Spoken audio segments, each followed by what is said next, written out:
Irmãos queridos, que privilégio, com temor e tremor, na noite deste dia do Senhor, me dirigir a esta igreja tão amada, Igreja Presbiteriana do Brasil, em Taubaté. Graça e paz.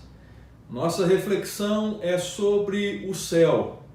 E eu não sei, meus irmãos queridos, quando eu irei descansar acerca deste tema, que tem mexido com o meu coração. E na noite deste dia, a carta de Paulo aos Filipenses, capítulo 1, o verso de número 21, que diz assim: porquanto para mim o viver é Cristo e o morrer é lucro. Que Deus abençoe a sua bendita palavra. Meus irmãos queridos, sem rodeios, eu não vou expor este texto, mas usarei ele de pretexto para o nosso assunto.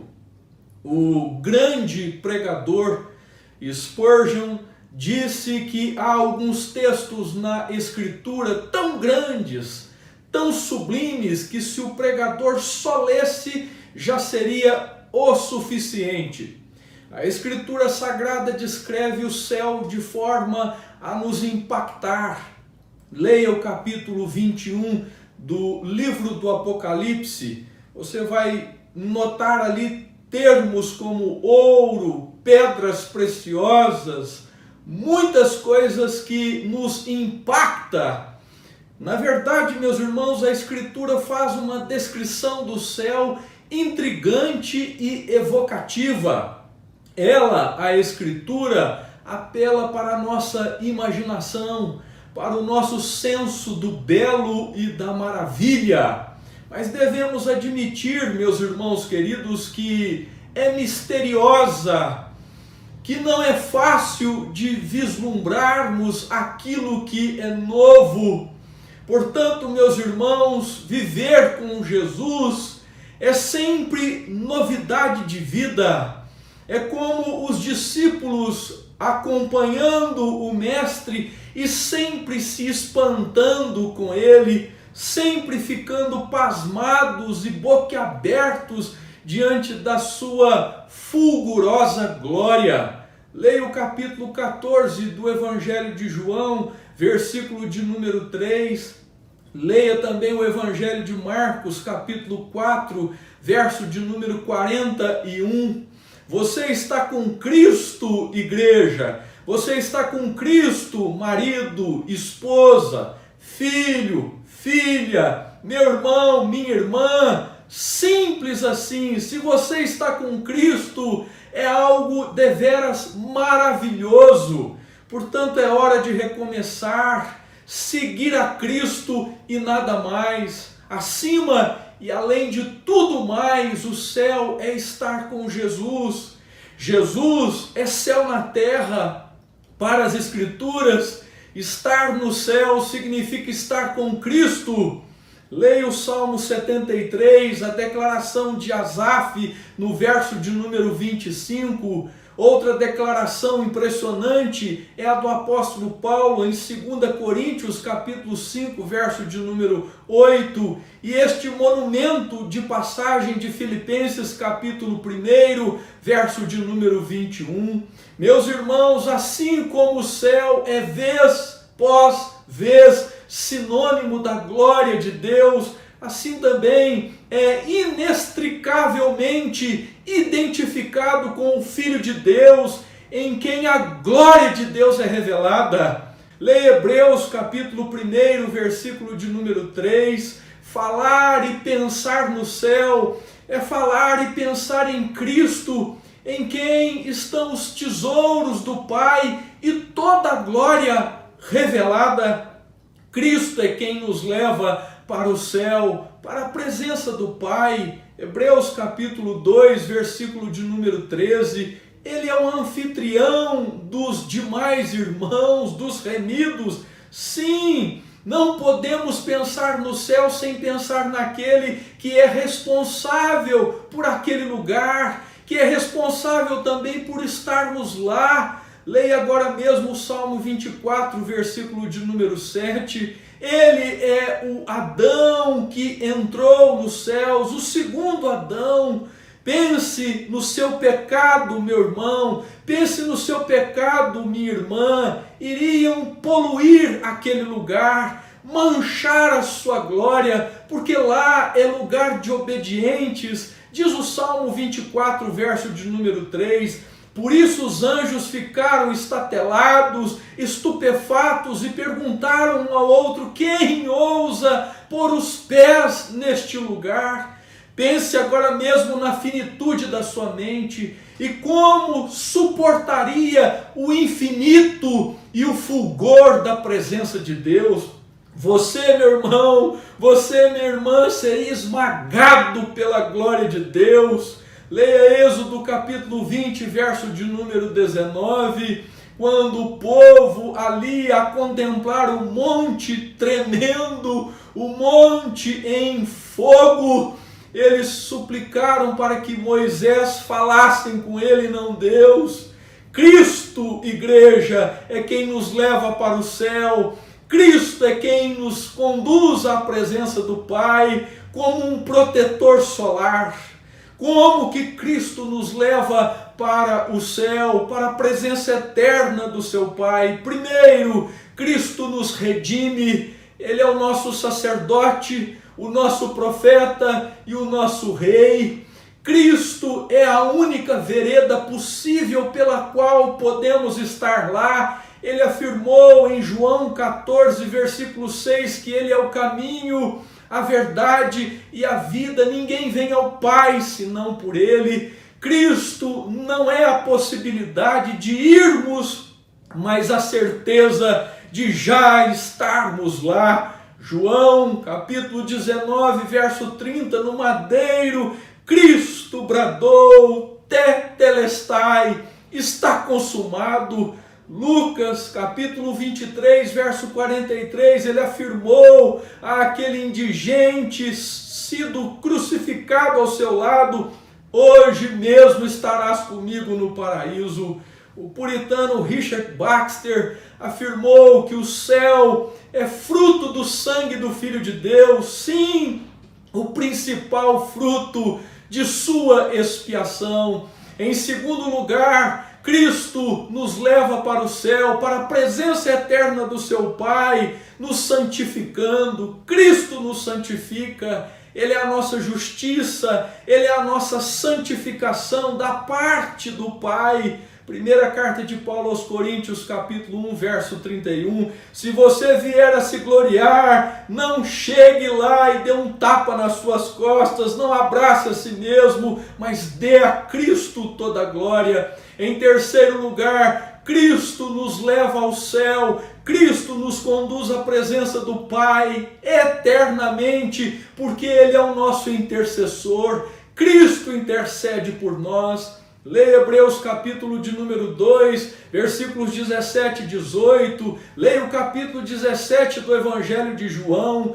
Em quarto lugar, Cristo nos leva para o céu, para a presença eterna do Pai, porque Ele é o Senhor soberano, Rei dos reis. João capítulo 10, versículo 28, ele diz que das mãos dele nada nos separará, nada nos arrebatará. Cristo é quem nos segura pelas mãos, igreja. Salmo 73, outra declaração monumental, estupenda de Asaf, versos 23 e 24. Somos sim seus súditos, mas também seus filhos amados, eleitos eternamente para comparecermos à sua presença. Lembre-se, pai, lembre-se, mãe, lembre você também, criança, de que não é a criança que segura na mão do seu pai. A igreja está segura porque ela está nas mãos poderosas de Deus, e destas mãos ninguém a arrebatará. Outra vez, o puritano Richard Baxter, lendo e interpretando Romanos capítulo 6, verso 23, disse o seguinte, que a palavra merecido deve ser escrita no tapete de boas-vindas do inferno, mas na porta do céu se escreva o presente gratuito. A visão do céu é Cristo. Como crentes IPT, estamos ligados a Cristo. Os puritanos diziam que nós estamos agora mesmo dependurados em seu cinto, no seu cinturão. Isto implica união mística. Leia o capítulo 6 da carta de Paulo aos Romanos, uma união íntima e irrompível. Leia Efésios capítulo 5, verso de número 30. Nós fazemos parte deste organismo cuja cabeça é Cristo. O que significa para você, meu irmão? O que significa para você, minha irmã? Agora mesmo saber que você verá o Salvador glorificado. Isso mexeu com Jó. Jó, capítulo 19, verso de número 23, Jó queria ter tábuas para escrever tal pensamento. Isto também mexeu com João, o discípulo amado, Apocalipse 1,17, ele se prostrou ante o escabelo dos pés de Cristo. Isso também mexeu com Pedro, o mais intrépido dos discípulos e apóstolos. Mateus capítulo 17, versículo de número 4, Senhor, façamos uma tenda aqui para ti. Isso também mexeu com o homem segundo o coração de Deus, Davi, Salmo 45, versículo 2, Davi declarou, tu és o mais formoso dos filhos dos homens. O cristão, personagem do best-seller, do livro de John Bunyan, O Peregrino, pouco antes de morrer, o cristão alegra exclamando, agora vou ver aquela cabeça que foi coroada com espinhos e aquele rosto no qual cuspiram por minha causa. Antes eu vivia pelo ouvir dizer e pela fé, mas agora vou para onde viverei pelo ver, e vou estar com aquele em cuja companhia me deleito. A visão do céu é Cristo. IPT, é hora de recomeçar, seguir a Cristo e nada mais. Cristo é o centro de todas as bênçãos no céu e do céu. Uma vez salvos, nós dispensaremos Cristo Salvador? Nunca! Isso é inimaginável. Efésios capítulo 1, verso de número 3. Ele é a bênção de Deus.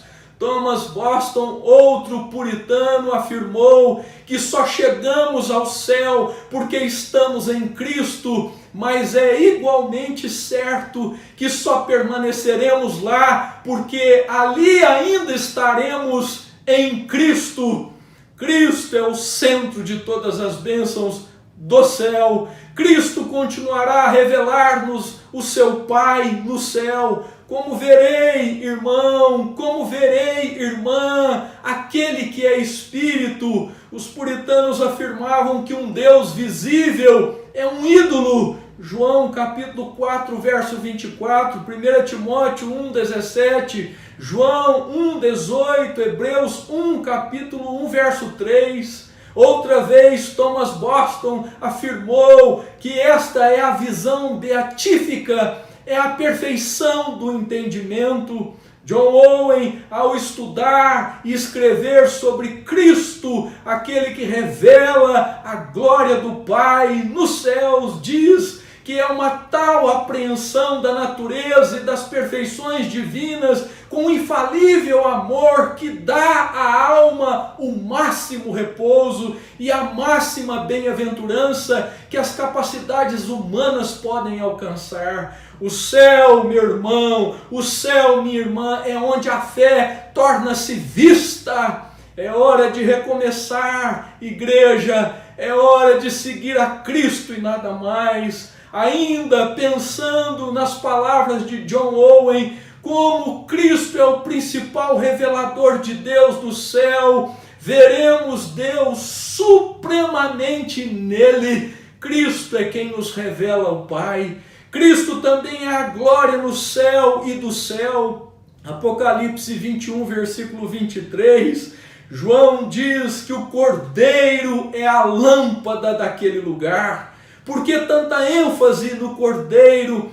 porque a redenção minha e sua é o clímax da sua pessoa e da sua obra. Bendito o Cordeiro de Deus que tira o pecado do mundo, bendito aquele que é glorioso. Efésios capítulo 2, versículo 7, encante com esta declaração. 1 de Pedro capítulo 1, verso 12, pasme com esta passagem bíblica. Isso é algo insopitável, de tirar o fôlego, faz com que nos curvemos em extasiada adoração e brademos aleluia, digno é o Cordeiro de Deus, a glória das glórias, Igreja Presbiteriana do Brasil em Taubaté.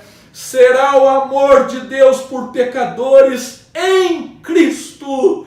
É hora de recomeçar, seguir a Cristo e nada mais. O crente mais fraco, o crente mais insignificante, um dia vai incentivar os santos anjos e os remidos ao louvor eterno pela graça e misericórdia de Deus em Cristo Jesus. E isso tudo por causa do Cordeiro de Deus, de Cristo Jesus. Você está em Cristo, irmão. Você está em Cristo, irmã. Então vibre, exulte, ó IPT, filha de Sião, porque aí veio o seu rei, humilde, montado num jumentinho. Zacarias capítulo 9, verso de número 9, Romanos 8, 17, Apocalipse 3, 21. Nunca, igreja, seremos deuses. A distinção entre criatura e criador nunca será diminuída ou mudada. Deus sempre será Deus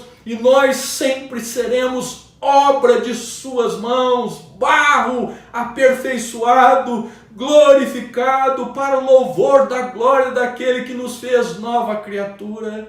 Deus sempre será ímpar em glória e majestade. Cristo é a glória do céu e nós sempre seremos seus adoradores. Apocalipse 5, versículo de número 13. Em Cristo, igreja, somos unidos à segunda pessoa da Trindade e elevados a uma estupenda intimidade com as demais pessoas da Trindade, tanto o Pai Todo-Poderoso quanto o Consolador, o Espírito Santo de Deus. Por isso, Agostinho, o bispo de Hipona, atreveu a dizer sobre Adão e Eva: ó feliz pecado! E John Piper atreveu a escrever um livro chamado Pecados Extraordinários, dizendo com isto que em Cristo os filhos de Adão ufanam-se de mais bênçãos do que as que seu pai perdeu. Por último, IPT, com Cristo podemos experimentar mais do céu, aqui e agora, visto que o céu é estar com Cristo. Estar com Cristo é céu. Você pode estar com Cristo agora mesmo, através dos meios de sua graça, isso sim. Você pode agora mesmo estar com Cristo, lendo as Escrituras, orando. Meus irmãos, temos os meios de sua graça, mas é trágico ver que muitos têm que ser bajulados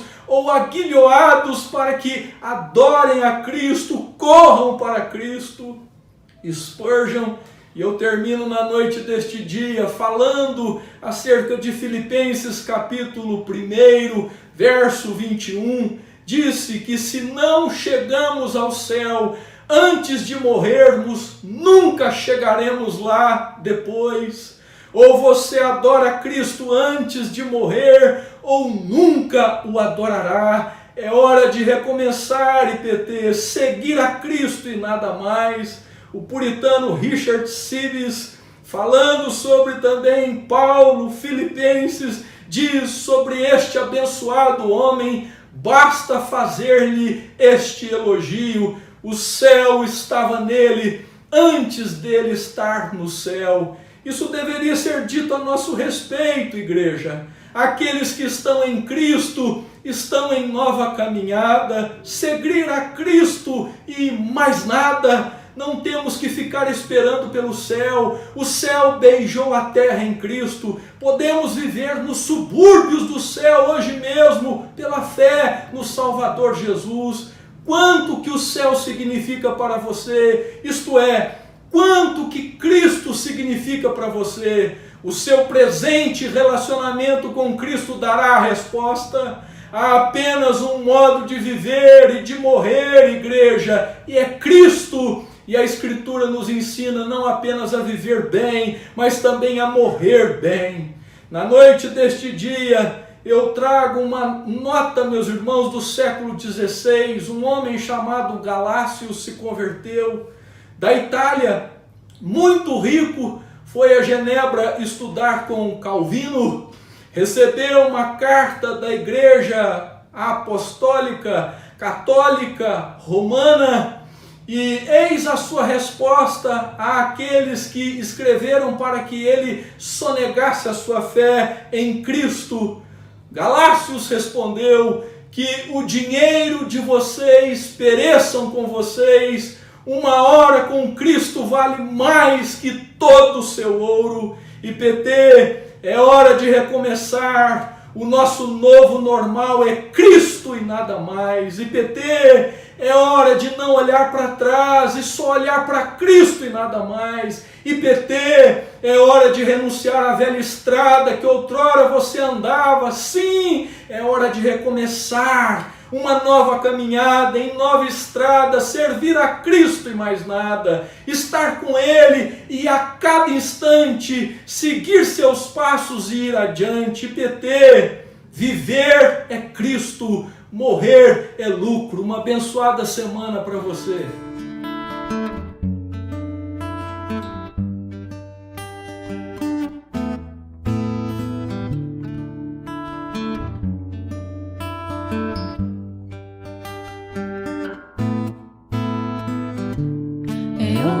De não olhar para trás,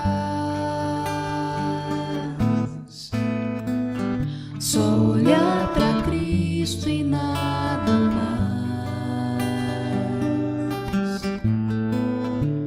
Renunciar à velha estrada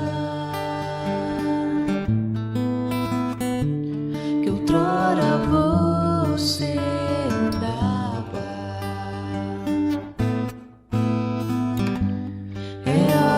de recomeçar uma nova caminhada em nova estrada, seguir a Cristo e mais nada. É hora de não olhar para trás, não olhar para trás, só olhar para Cristo e nada mais. Estar com Ele a cada instante, seguir seus passos e ir adiante. É hora de recomeçar uma nova caminhada em nova estrada, seguir a Cristo e mais nada. É hora de recomeçar uma nova caminhada em nova estrada,